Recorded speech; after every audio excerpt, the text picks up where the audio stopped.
fun fact, one of our best sellers in the whole store is cleansing oil, but right behind that is CBD chocolate. Yeah. To take the edge off, right? Yeah. So I thought you were going to say the vibrator. The Luminous Life podcast is a show all about beauty without the BS. We're beauty business OGs, and we know that the secret to looking good is feeling great. We'll question beauty standards and share the behind the scenes of running a beauty business that puts your beauty first.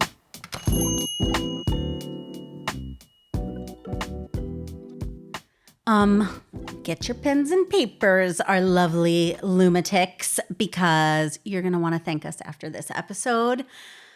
Today is an episode unlike any episode ever because our therapist, that's right, I said our therapist, Lara Maurino Donahue, is here with us to answer some of our big burning questions and tell us about how she creates these incredible shifts in women like she has done for Marcella and I.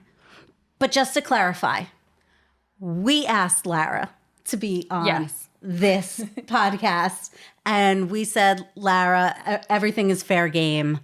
We could talk about it all. We could talk about it all. Consent. Full consent. Oh, thank you. Thank you for saying the medical word. So Lara is an integrative therapist with over 2 decades of experience and a deeply compassionate, no BS approach to helping people move beyond surviving into real embodied thriving. And that is the truth. She started her work in some of the toughest corners of NYC and now runs a private practice that blends traditional therapy with somatic work, soul work, and even psychedelic preparation and integration.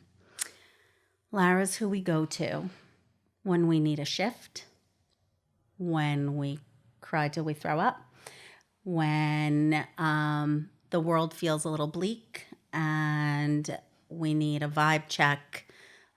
We've done some big, important work with Lara separately. We've never been in therapy together. Nope. It's not that. One day we'll get there. So we're so happy that you're here. Yeah, me too. Thanks. Thanks for doing this. It's a little bit tables turned, huh? It is. But I've been on the other side before. You have? have to do your own work as a therapist, of course. So is that true? Do therapists have their own therapists? They should. Yeah, right? They should, yeah, absolutely. Is that part of like Therapist 101? No. No. No, it's not. I don't think that's necessarily taught. I think that's a personal value, and it's an important one. And I think it's a really good question when you're looking for therapists. I mean, it's kind of nosy, but I would want to know, like, do you have your own therapy? Like, what kind of work have you done? What's your experience with that? That's more important to me than where have you gone to school and what's your degree. 100%. I've never thought about that. But I would never think to Or interview even therapists ask, in that way. But that's great information. Yeah. I met Lara because a Luminous client was saying that she was going to do group therapy. Mm-hmm. And I was like, I've been looking for group therapy. I want to do group therapy too. And so I joined Lara's group therapy practice. I think it was like 2.5 years ago or something I was like running that. a group and you came She to the was group. running a group. Group therapy. Have you ever done group therapy? Never. I'm not there yet. It's next level. Intimidating, yeah. It is. It can be, but I think that's where really good growth work happens because we have witnesses to the work. It feels a little bit like a free fall in the beginning. Yeah. You're like, oh, I'm going to say this in front of the people. But it's like the more you kind of share and then the more the group shares, like it really is transformative. Mm-hmm. So that's how I found you. Yeah. And I can't keep my mouth shut about anything that's wonderful in the world. So, of course, I had to tell Marcella about you and a million other people. And here you are in the space where like you're making so many waves and so much difference where we're putting all the therapy to work. That's amazing.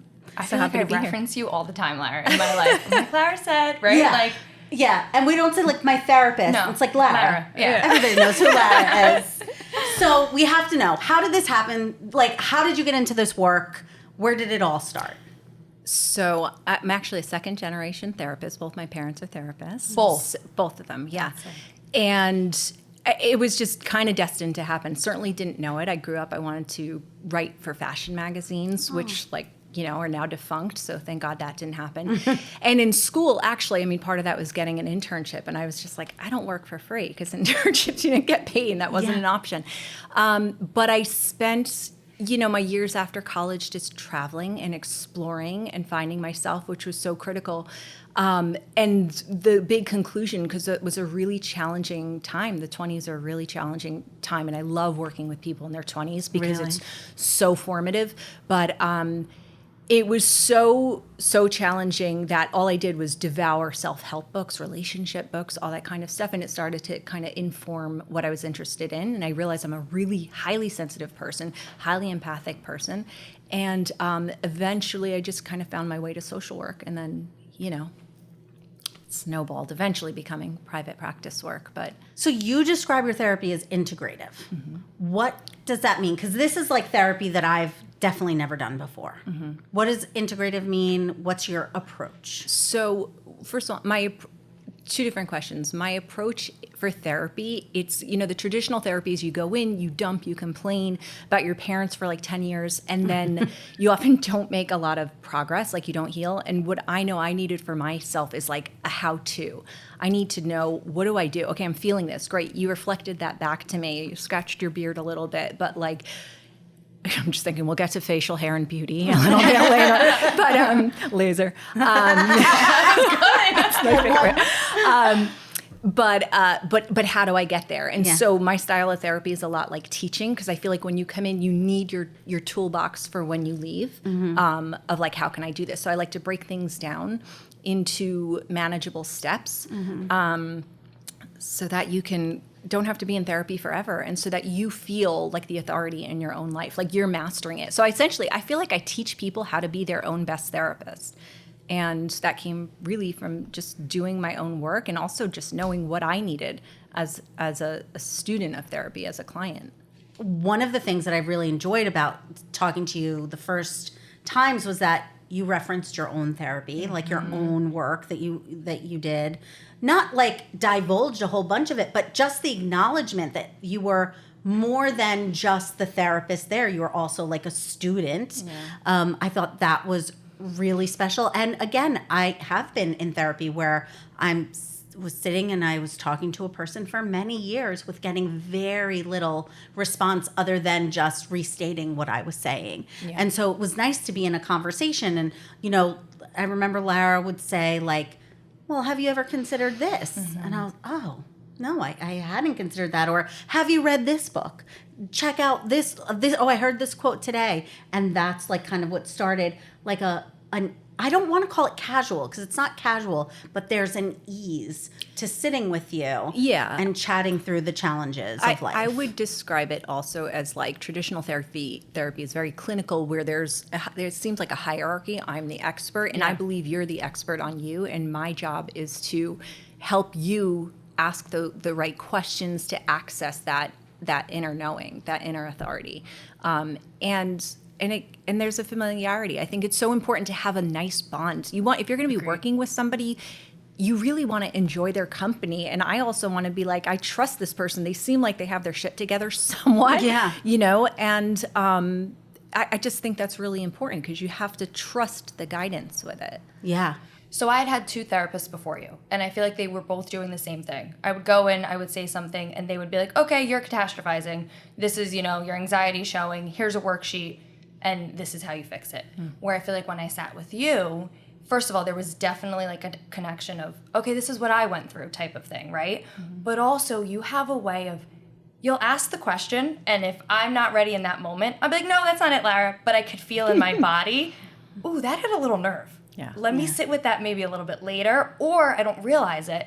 And like 3 days go by and I'm like, wait, Lara had said, you have such a graceful way, I think, of questioning without it feeling like judgment. That's been my experience with you. And that, I think, has made a world of a difference for me with just my relationship with therapy, So, I call it neutrality. I say the things that I've been able to accept and consider and work through with Lara have been things that, had anyone else ever said it to me, I'd be like, no, you're nuts. What are you talking about? No, it's not it. But there's one, a warmth, and then two, it's not a lack of judgment. It's really like neutrality, where you're like, have you ever considered, Erica, that you might be addicted to food? And it's like, I promise you, if anyone had ever said it to me earlier, I'd be like, absolutely not. That's the most ridiculous thing I've ever heard. But it really allowed me to consider my relationship with food in a completely different way. Well, I think it's important you can't have resistance. You know, if there's any resistance, it's your own resistance. I don't want it to be from me. Yeah. Have you ever You don't poke, like you don't push it. If I'm like, no, that's not it, you kind of just let it hang. Because you're the expert on you. Even though, you know, I can see things and people say, like, Lara, you're absolutely right. not. You were freaking right, We'll Lara. revisit later. Do you like that a little bit when somebody's like, Lara, you were right? Like, I love being right. I'm happy for people if it vibes. I mean, I know when I'm right. You know when Yeah, you know when you know. yeah, It's yeah, like, it's What I didn't know, and it took 2 years for us to get to this point, and this tells you what a great therapist Lara is that Lara is actually a beauty girly. No, see, I didn't know this. We didn't get there. Loves lashes, but your first love is eyebrows. brows. She's I'm obsessed a brow, with brows. I'm No a brow way. person. Yeah. Love Brow eyebrows. product, brow pencil, brow shaping. Tattoos. Oh, yeah. Microblading, permanent makeup, nanoblading. Yeah. all that stuff. Yes. I grew up with some cateillars, you know, so and then it was the 90s, so they got overplucked and stuff. Yeah. So yeah, I'm in recovery, but yeah. The 90s have us all in recovery with our eyebrows, for sure. Yeah. I'm curious, Lara, what do you think is beautiful in a person? Oh God. I mean, there's the superficial beauty, right? Okay. And I would say both inner and outer beauty, what I am drawn to is authenticity and enhanced natural, right? So enhanced natural doesn't mean, well, you know, that's who I am, so take it or leave it. That's like kind of abrasive. But enhanced natural is like if you can tone that down, just the way you would like groom your eyebrows, right? It's like, it's you but better. It's the most refined version of yourself. I love enhanced natural. Yeah. I think that's very cool. What does authenticity look like on a person? Visually, like Yeah. what does it look like? I think it's confidence. Whatever you're going to do, it just has to be you. And you know that. You know if you leave the house and or even if you're in a group of people and you're acting a certain way, or a persona comes over, or if it's, or if you even just, you know, put on a red lip and you're like just worried it's on your teeth the whole night, like it's not a good look. So I think the confidence piece is Right. I It's like agree. wearing the strapless and like pulling it up Yeah. and, you Or know. pulling the dress down Or a pulling the little. dress right, down. right. Or pulling the accidental crop top down. Whatever, we're not even going to focus on that. I'm curious about when you feel the most beautiful. God, that's a great question. When do I feel the most beautiful? Probably just with my kids. You know, I have 3 little boys, and they're my biggest fans. I walked out today wearing sparkly. They're like, Mama, you look beautiful. Where are you going? I mean, that is a compliment that, like, it just lights your world. Yeah, so, yeah. I mean, it's nice when my husband says it, but they're critical. Like, he's got love goggles on. When they say it, it's like, oh, it's the best. That's so sweet. Yeah. And this great skin is just natural? Well, we were talking about my how I don't like SPF, so it's Yeah, like let's my talk about natural this. choice. Lara. about it. I can't believe it. I like a sun-kissed glow. You know, I'm slightly tanorexic, where like if I'm not in the sun in summertime for a few days, I'm like, do I look pale again? But no, but I will say actually in winter I go in. I like to go like in cycles. So for example, even how I eat in the fall comes, I like warmer foods. I want more stews, sweet potatoes. Summer it's salads. Summertime I like, you know, like the tan skin. Winter, I'll do lashes in the summer. Wintertime, I'm just like, last winter I let my gray hair all grow out. I, you know, let my skin go, I exfoliate. So I feel like there's a hibernation, but that also goes with like the inner part too. Like for me, winter is a time of like reflection. What am I working on? What wants to blossom in the spring? So it's, you know, that's part of the integrative approach too, is really body, mind, and spirit is what is in alignment now. And how do I flow with that? I didn't fully answer that question from before about what integrative means. But part of also with just jumping back to the therapy is the old way of just, you know, you hear something, you don't get much from the therapist. And I know for myself, I've been like, I remember one guy, I wanted to shake him. I'm like, can I just get some feedback? Like, what is your opinion? I want something. But also when I see people in need of other resources, whether it's acupuncture, a nutritionist, an astrologer, I have referred people to all these things. And some people might think it's a little wacky, certain things, and it's take it or leave it. I mean, I read each person to determine what might this person be open to. But even with certain books, even with suggesting meditation, I'm for what works, even if it's not something I personally offer, you know? So I want to get all systems involved to help people get where they want to be. So that's the integrative approach. And I think it's impossible to not be beautiful when you can get all your systems online. Like, I feel like it makes me think of like a modem with all like the green. Like, if you're getting the body and the mind and the spirit in line, and then you're also eating like according to the seasons, and of course your skin's gonna glow. Right. Of course you're gonna feel more confident. Yeah. Well, first of all, our audience here is like a 40 plus woman, right? Yeah. And I think there are, just like there are certain challenges in the 20s, right? I think there's unique challenges in the, the 40s and up. And we hear a lot of women talking about how tired they are. And we hear a lot of women talking about how stressed they are or how anxious they are. Fun fact, one of our best sellers in the whole store is cleansing oil, but right behind that is CBD chocolate. To take the edge off, right? Yeah. So I thought you were going to say the vibrator. No, we want that to be the best seller in the store. Put that next to the season. Yeah, everybody would be happier if it was one of the best sellers. Well, there's a reason NARS's bestseller is Orgasm, right? Yeah. The blush. Right. They nailed it. Yeah, with the blush and nailed it. The name. But so if you know that this woman is like in a season in her life, what are some of the ways that you would maybe suggest? Let's say she hasn't done therapy before, or she's therapied out from maybe a traditional therapy approach. What are some of the ways that if you could speak to that woman now, what would you say to her?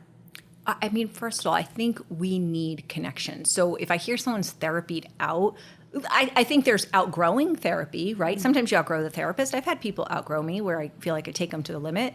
But if you're therapied out, maybe it wasn't the right fit for you. And obviously I'm a really big fan of that, but it's connection. The antidote, you just said you've been into the Beatles. Love is all you need, right? All you need is love. So the antidote is always going to be some aspect of love, whether it's needing more validation, more acceptance, more compassion, more grace. And these are all things we can provide for ourselves. These are things we can ask for.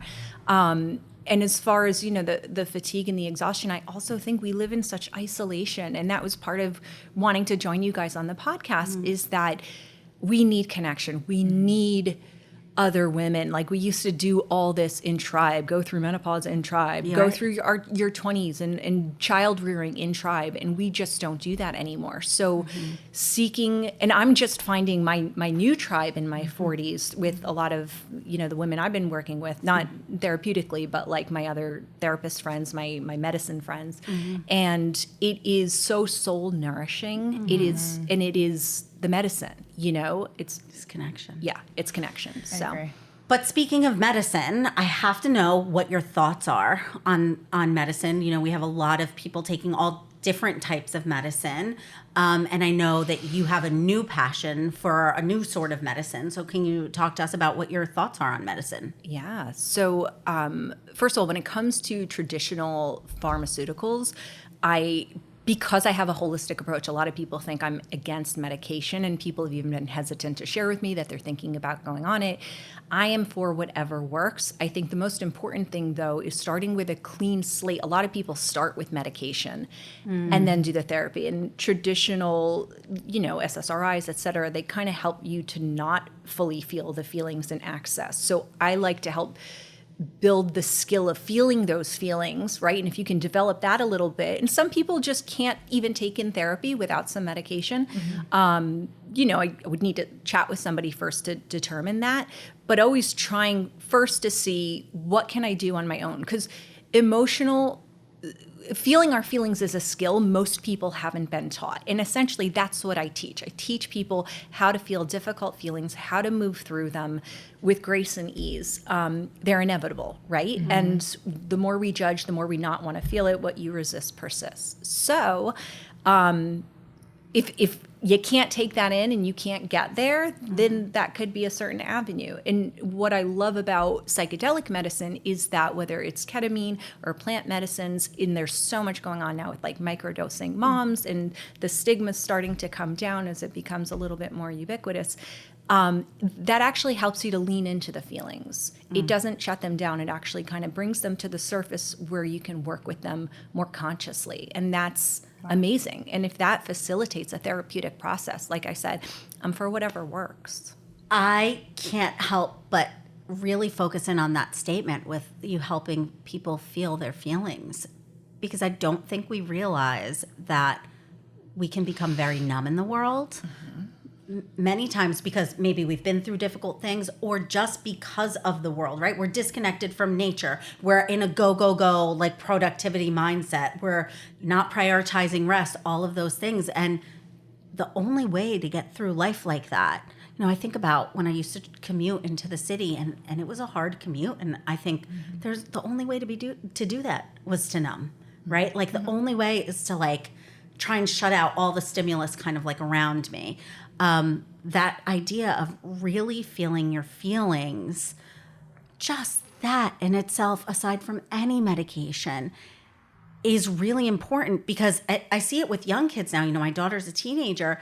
They're all so worried about having anxiety. I'm like, it's programmed. We're supposed to have anxiety. It's how you work with it. It's how you manage it. It's what, it's how you move through life with it. It's not get rid of it. Right. And that's what I think people don't understand. They think if I'm feeling this, it's bad, the instant judgment. And there's so much information in all the feelings. And what we have to learn how to do is access that information. As I mentioned, I was a highly sensitive person. My mom is au naturel, right? So I don't even know the thought of possibly having gone on medication when I was younger. It never even crossed my mind. And it certainly wasn't offered to me. And I'm grateful for that now. I probably could have used it at the time, to be honest. But at the time, it forced me to have to find a way, because I couldn't, I always say, I know why whales beach themselves. If there's so much stimulation and what's going on in the world and this and that, it's like, it's just too much. And so I had to find, how do I do this? So part of that is the self-care, right? So part of self-care for me is like, I get minimum of 8 hours. I'm somebody who needs a lot of sleep. I prioritize that. Same. Yeah. Eating well, if I go off track with that, I'm going to suffer for like a day or two. And it just, especially as I get older, becomes less and less of an interest to want to do anything that's going to disrupt. I've worked so hard. I've clawed my way to peace. But it's also a luxury to be able to feel your feelings. So if we want to thrive, we have to know how to feel these things. We can't avoid them. So if you think about, war-torn countries where people are really just surviving, they don't have a beat to grieve anything, to sit and feel. They're like, shove that down. I got bombs going overhead. Whereas once we settle in a little bit, nobody wants to go back to the uncomfortable feelings, but it's in being able to do so that we're able to move through them. So if we can feel them, we can release them. What you can feel, you can heal. What makes you most excited about the psychedelic medicine? Oh, God. I mean, listen, it's not, I want to say it's not for everybody, and it's not a panacea, right? Where you don't have to do the work. And I think there's a lot of people hanging out shingles with it. So the first thing I want to say about that, just in a sense of responsibility, is you have to know your sources and know the people you'd be working with, facilitators. But what I'm most excited about is it's another avenue for people to expedite their healing process. It's something that brings things up into the foreground. And I think that's a gift. Like, who's got time? I mean, and I'm a therapist, but therapy can move really slowly. My favorite, I feel I'm not a beginner person's therapist. It's not that you can come if you've never had therapy. I'll take new people who've never had it, but the willingness and the readiness has to be there. There are some people who come and they don't know where to start or what to say. A lot of times with like young people, like working with kids, I don't work with kids because they need a lot more of that. But if you're showing up with, even if you don't know what's quote unquote wrong or not working, just showing up with that willingness, that is great. Like we can work with that really well. And so I think that certain, medicines really bring that to the foreground. I do appreciate even when you were saying you integrate the mind, the body, and the soul. And I think just me personally speaking, I'm so good at like understanding and like, okay, I got that, check, the talk therapy. But there's so much that my body holds that I didn't even realize. And, speaking to the numbing, we know with phones, we know with alcohol, we know like there's so many things like that. But I didn't realize until I had my foot injury this summer. And I realized with my walking, paying attention, just bringing awareness, how do I walk? What parts of my body am I kind of cutting off? Where are you holding? Yeah. Where is it tight? Where am I holding? And it goes a little bit deeper. And I love that it's not just talk, right? Like you have to look at the whole body, right? Yeah. And connect all the pieces together. Yeah, it's like there's a very well-known book by Bessel van der Kolk called The Body Keeps the Score about how we do hold trauma in our body. And then the other part of this too is vulnerability. Not everybody can drop into vulnerability. And when you're with certain medicines, if you don't do that, you're going to start to feel stuck. So it invites and really encourages an element of surrender so that you can go deeper. And even for myself, sometimes I know when I'm like feeling a little stuck and I'm like, God, I wish I could cry. I want to get access, but it can take days sometimes. And not to say like, oh, quick, take a pill or, gobble some mushrooms to make that go away. But it's in a structured way that can facilitate, in a structured and conscious set and setting, that can be a really nice way to drop in. And again, I also think people are just tired of the old traditional strict clinical way. I think we're really moving away from that as a profession, I love the people I work with. I give hugs, it's not like, do you ever see Mad Men where they're like sitting on the couch and there's a notebook? I don't take notes while I'm talking to someone. I had a therapist taking notes once while I was talking to him and I was like, what are you writing? What was interesting? Tell me what seemed of note of what I just said because I'd like some feedback. Did he tell you? No. He's like, none but he was an business. analyst. He was an older guy, a traditional type. Yeah. How much of your practice is women versus like men? Like 40, 60, 30, 70 Really? maybe. Yeah, I work with a lot of men too. I love working with men. It's different. Really? Yeah. It's different. I can't say we can't relate. I can't relate to that. Yeah. Oh, that's not true. We Jordan's work with Jordan. the exception. Jordan's the exception. Literally, Jordan's the only guy we work with.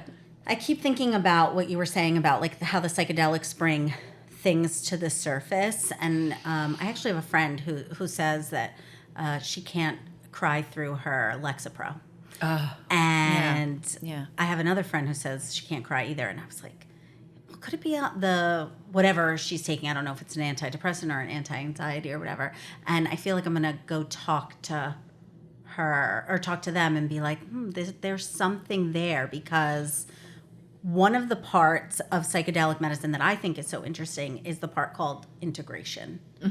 Can you talk more about integration and what that is? I also just want to clarify too, when we talk about psychedelics, we're talking about anything from ketamine, MDMA is considered in that category, ayahuasca, ibogaine, mushrooms. Like it's a broad spectrum and they all have different qualities that could be good or not good for certain things, including SSRIs or any type of other medication. So again, everyone's got to do their research. And you're talking about administering them in a therapeutic setting or in ceremony or... Well, so certain things are not legal in this country, right? Ketamine is now above ground. So that's something where like they have clinics in Paramus, right? So you can do something like that. I don't believe mushrooms are decriminalized in New Jersey right now.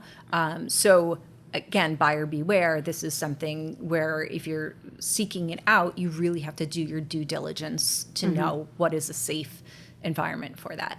But set and setting are making sure that your physical space and your mental space are kind of in alignment and in a safe space with where you want to be. The integration part is essentially sustainability. How do I take these insights with me?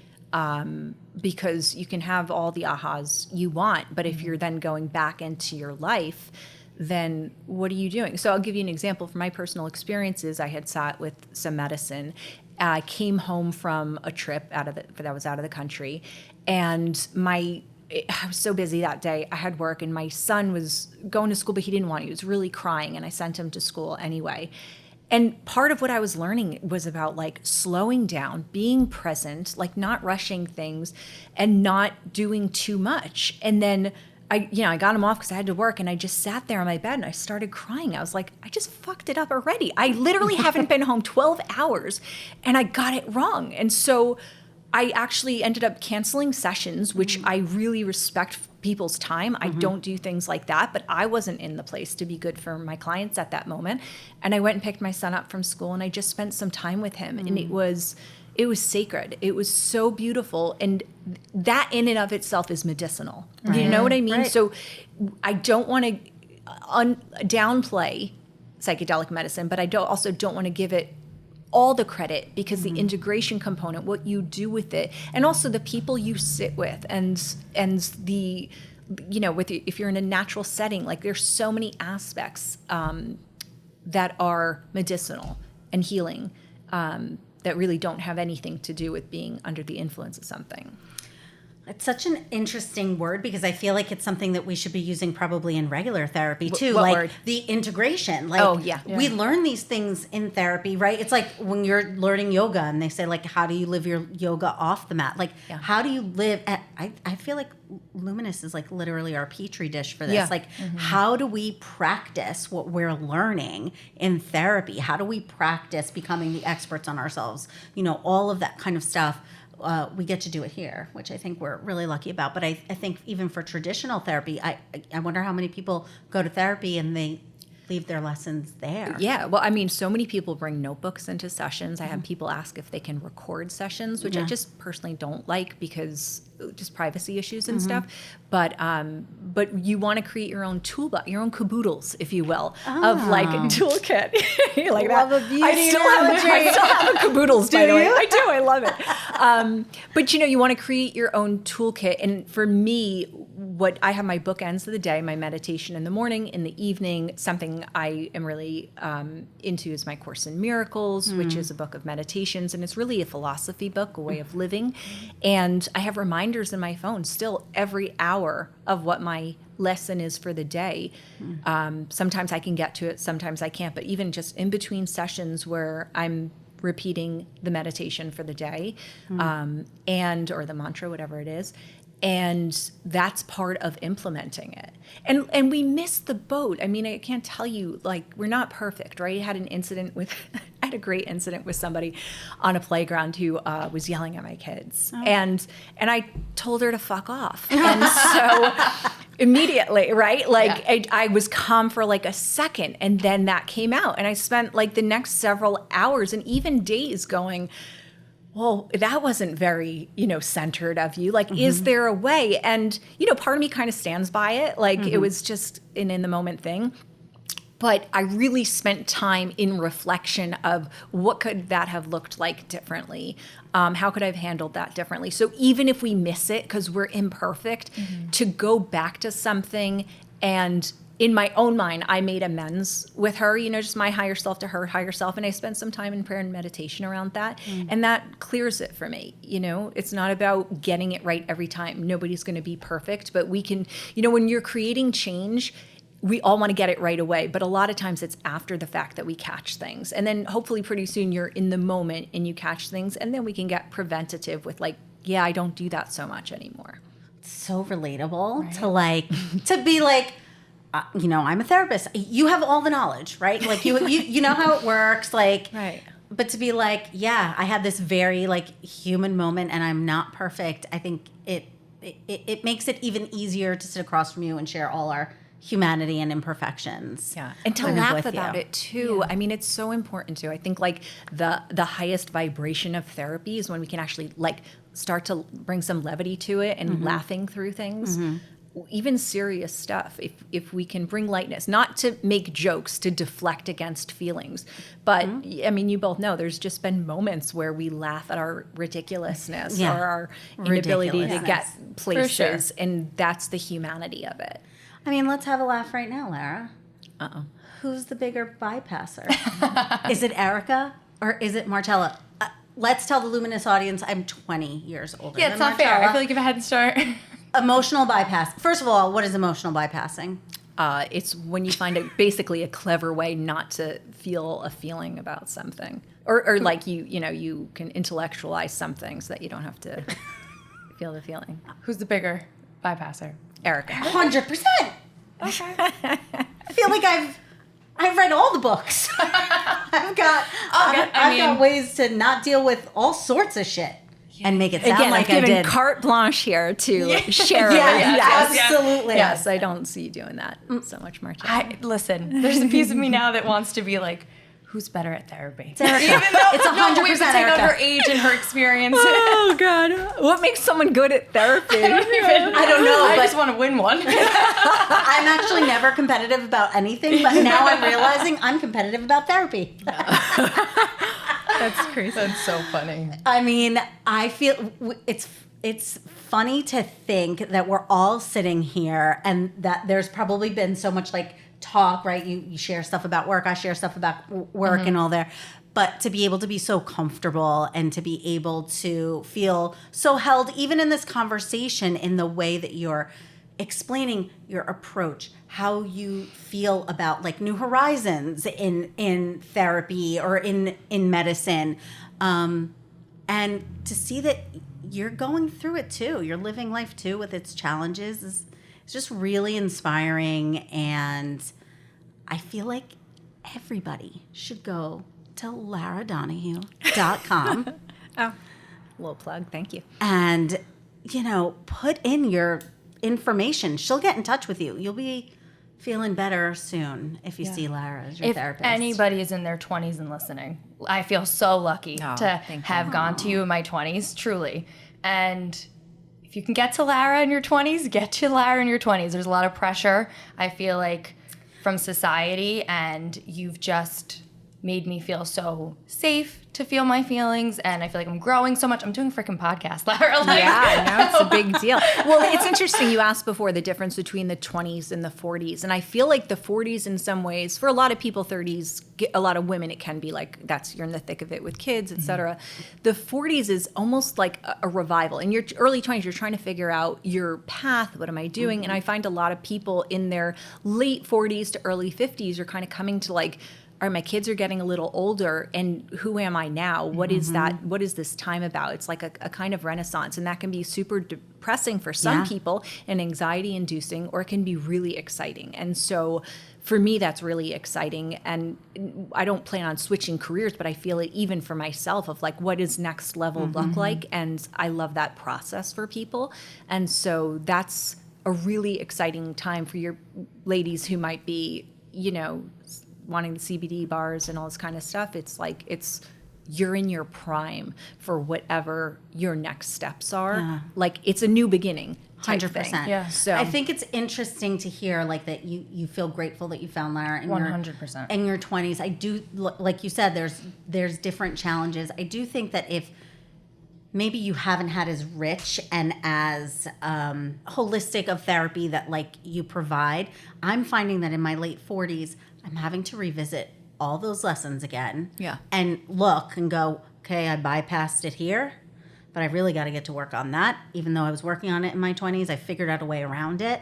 And yeah, it can be scary. Growth is like a spiral, though. I think sometimes people think I've had a setback. I did this and now I'm back here. But it's really like we're in an expanded, more conscious version of ourselves. So even though you may be doing things, it's an evolved version of that. It's not the same as when you were 20. So it's important to give yourself the credit for what you've done. Right? To go. in the spiral. You see? Just like And that.